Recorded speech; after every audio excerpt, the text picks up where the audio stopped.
الحمد لله رب العالمين والصلاة والسلام على رسوله الكريم أما بعد فأعوذ بالله من الشيطان الرجيم بسم الله الرحمن الرحيم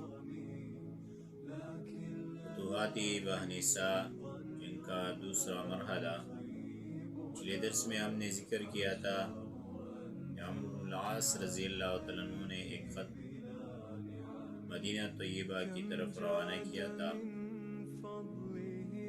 جب مدینہ میں خط پہنچا، عمر بن خطاب رضی اللہ تعالیٰ عنہ نے جواب میں ایک خط لکھا۔ خط کا مضمون یہ ہے: بسم اللہ الرحمن الرحیم، اللہ تعالیٰ کے بندے عمر بن خطاب کی طرف سے مصر میں اس کے گورنر عمرو بن العاص رضی اللہ عنہ کے نام۔ السلام علیکم ورحمۃ اللہ وبرکاتہ۔ حمد و ثنا اور درود کے بعد عرض ہے کہ میں نے آپ کا خط پڑھا اور سمجھا۔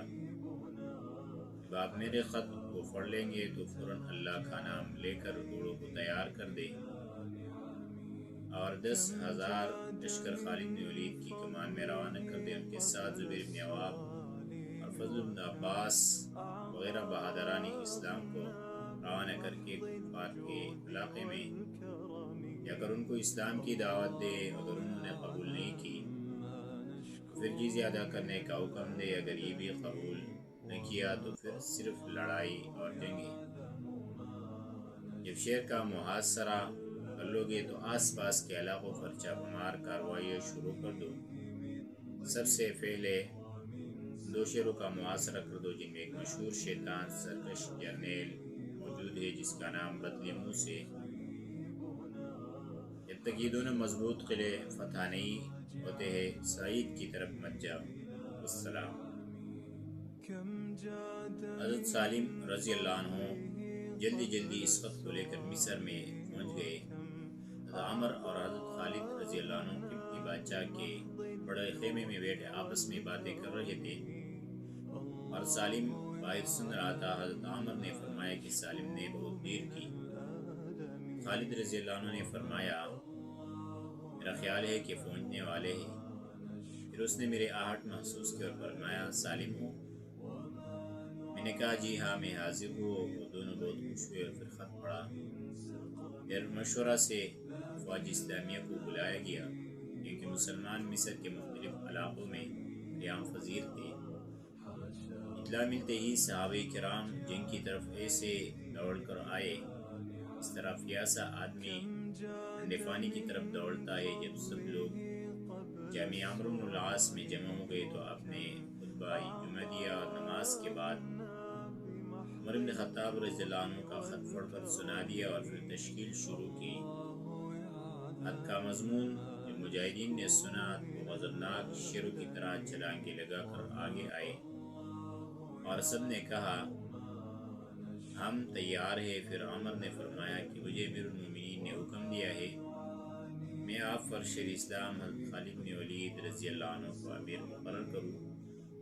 مسلمان اس سے بہت خوش ہوئے اور 16,000 کا لشکری جرار میدان میں نکل آیا۔ حضرت عمر نے ان میں سے 10,000 غضبناک شیروں کو چن لیا جو ذرا داودی میں ملبوس تھے، ہندی تلواروں سے لیس تھے، عربی عمدہ گھوڑوں پر سوار، بحرین کے اعلیٰ نیزوں اور دیگر اسلحہ سے مسلح تھے۔ حضرت عمر نے ضروری نصیحتیں کر کے پھر ہر جلنے کی جنگی جھنڈا دینے کے لیے بلایا۔ حضرت خالد رضی اللہ عنہ کے بعد سب سے پہلے حضرت زبیر بن عوام رضی اللہ عنہ حضور صلی اللہ علیہ وسلم کے پھوپھی زاد بھائی آگے بڑھے۔ حضرت عمر نے 500 کا دستہ ان کو دے کر جھنڈا عطا کیا۔ عمدہ گھوڑے پر سوار مکمل مسلح تھے۔ انہوں نے جھنڈا لیا تو اس کو خوشی سے لہرایا اور پھر کچھ اشعار پڑھے۔ پھر حضرت عمر نے فضل بن عباس رضی اللہ عنہ کو بلا کر 500 کا دستہ دے کر امیر بنا کر جھنڈا ہاتھ میں دیا۔ اس نے جھنڈا لے کر بھی کچھ اشعار پڑھ لیا حضرت عمرو بن عاص اس کے بعد زیاد بن ابی سفیان کو بلایا اور 500 سوار کا لشکر اور جھنڈا دے کر روانہ کیا۔ اس نبی کے اشعار خوش ہو کر پڑے۔ پھر حضرت عمر نے صدیق اکبر کے صاحبزادے عبدالرحمن بن بکر صدیق رضی اللہ عنہ کو بلا کر 500 لشکر کا امیر بنا کر جھنڈا ہاتھ میں دیا۔ اس نے بھی کچھ اشعار پڑھ لی۔ اس کے بعد آپ نے عبداللہ بن عمر کو بلایا اور 500 کا امیر بنا کر سرداری کا جھنڈا ہاتھ میں لیا۔ اس نے بھی کچھ اشعار۔ اس کے بعد آپ نے عبداللہ بن عمر کو بلایا، 500 کا امیر بنا کر سرداری کا جھنڈا ہاتھ میں دیا۔ اس کے بعد حضرت عمر نے حضرت جعفر عقیل کو بلا کر 500 کے دستے کا سردار بنایا اور عظمت کا جھنڈا ہاتھ میں پکڑایا۔ ورجی اشعار پڑھتا ہوا آگے بڑھا اور پھر حضرت عمر نے فضل بن عقیل کو 500 مجاہدین کا امیر بنا کر روانہ کیا۔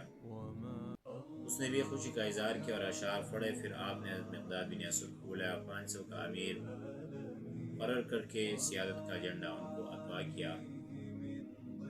اس کے بعد آپ نے عمار بن یاسر کو بلایا، 500 کا لشکر ان کو دیکھ کر شوکت کا جھنڈا دیا۔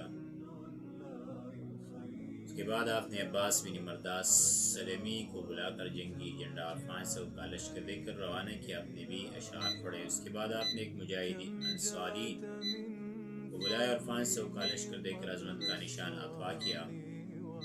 پھر آپ نے غانم بن ایاز اشعری کو بلایا اور 500 کا لشکر دے کر عظمت کا نشان عطا کیا۔ اس کے بعد آپ نے ابو ذر غفاری کو 500 کا دستہ دے کر عزت و شوکت کا جھنڈا دیا۔ اس کے بعد دوسرے کمانڈروں کو بھی حضرت عمر بن عاص نے تیار کر کے روانہ کیا۔ حضور مدائن سے فارغ ہو کر بعض نامور سالار بھی یہاں پہنچ گئے تھے۔ ان میں عقا بن عامر بھی تھے۔ ان سب حضرات نے بہنسا کی طرف جانے میں وہی خوشی محسوس کی جو خوشی انہوں نے بیت المقدس پر جانے کی محسوس کی تھی، کیونکہ بہنسا بھی مصر کے علاقوں میں بہت بڑا مقدس اور بڑا تاریخی مقام تھا۔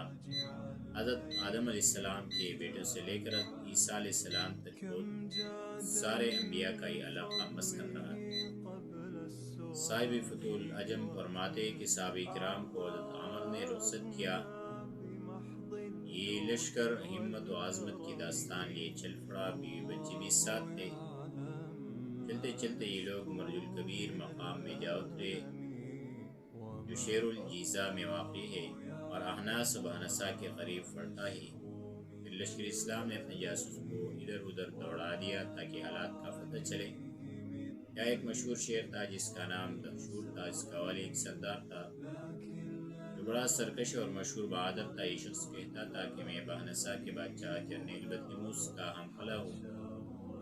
دہشور کے اس گورنر نے صحابہ کرام کی آمد الجیزہ میں پڑاؤ کرنے کا پورا تذکرہ کر کے شاہ بطلیموس کو خط لکھا۔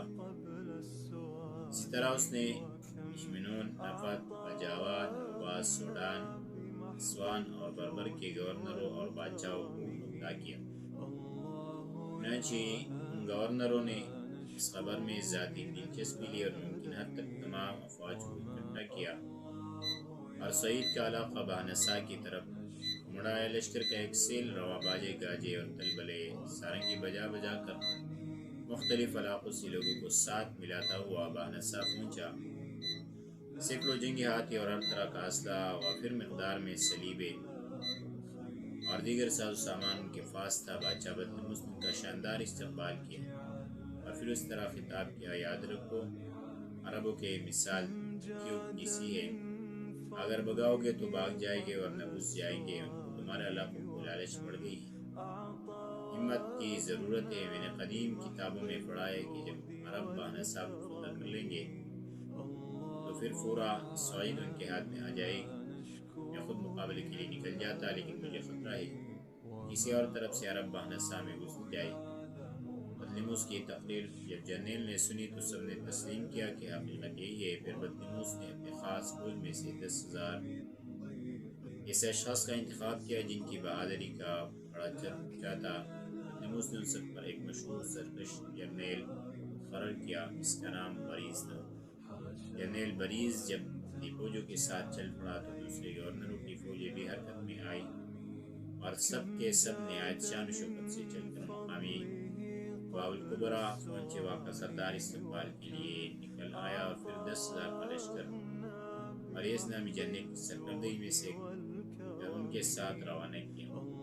پھر یہ لشکر اپنے آف و تاب کے ساتھ آگے بڑھتا چلے گیا اور علاقے سے اپنے ملک کو ملاتا رہا، یہاں تک کہ یہ لوگ بردشت مقام پر جا کر اترے۔ اس کے بعد کیا ہوا ان کا تیسرا مرحلہ انشاءاللہ آگے درس میں ذکر